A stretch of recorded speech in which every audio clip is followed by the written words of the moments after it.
Lasse Hallidag. Jeg er logistikdirektør hos Brødrene Dahl, og jeg har været ansat hos Brødrene Dahl i 16 år.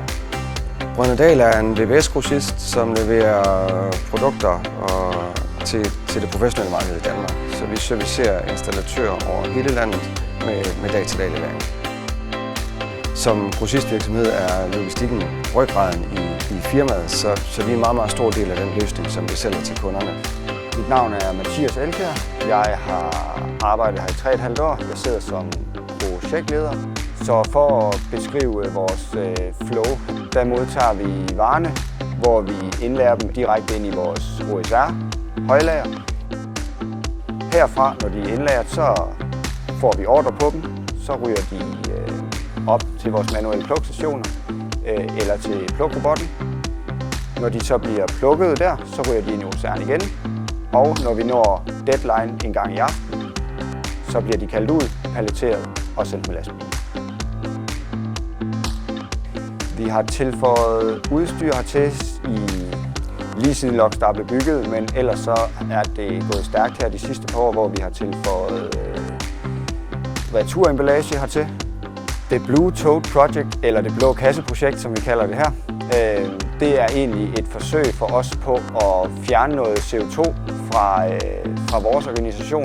Det er en måde, vi kan tilbyde vores kunder en mere bæredygtig løsning, i stedet for det her med, for hver år, der får de en papkasse, og den skal egentlig bare smides ud. Den bliver ikke genbrugt. Siden vi gik over til de blå kasser, så har vi også sparet mere end 160 tons væk bare i CO2, bare på pap. Det med, at en kunde kan modtage en kasse, der er genanvendelig, de kan sende tilbage til os som leverandør, giver dem en opfattelse af, at her har de med en bæredygtig leverandør at gøre, men også giver det også den kæmpe fordel, at de ikke skal håndtere affaldssorteringen på pap. Vi har også fået på miljødelen i hvert fald i forhold til andre kendte løsninger, en strømbesparende løsning med den her, der et shuttle-lager kun bruger 10% strøm i forhold til de traditionelle mini-load-lager, som andre leverandører tilbyder. Når vi snakker arbejdsmiljø, så har der nogle funktioner, vi har taget helt ud. Det at palettere varer manuelt, når man er færdig med at plukke og pakke dem i kasser, er her automatiseret og gøres nu af en robot og ikke manuelt. Og det er nogle af de ting, vi i hvert fald har haft rigtig stor fokus på i vores løsning.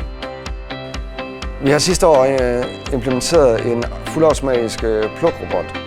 Da vi har taget flere sortimenter ind, skal vi også have flere pluk.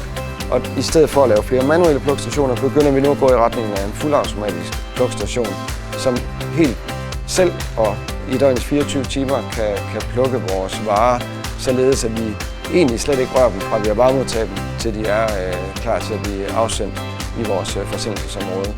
Knap som leverandør er en leverandør, der har produkter i topkvalitet. Deres hardware er noget af det bedste, vi har set. Og udover det, så når vi kommer med udfordringer til dem, mulige problemer vi har, der skal løses, så kommer de altid med et løsningsforslag, hvis ikke flere. Vi arbejder på at gøre os klar til et fremtid med de her teknologier. Da vi så skulle vælge leverandør i slutningen af vores udbudsproces, var valget relativt nemt, da vi fra Knaps side kunne få en løsning, hvor vi kunne løse alle de logistiske ting, vi ønskede at få med i vores automatisering i én teknologi.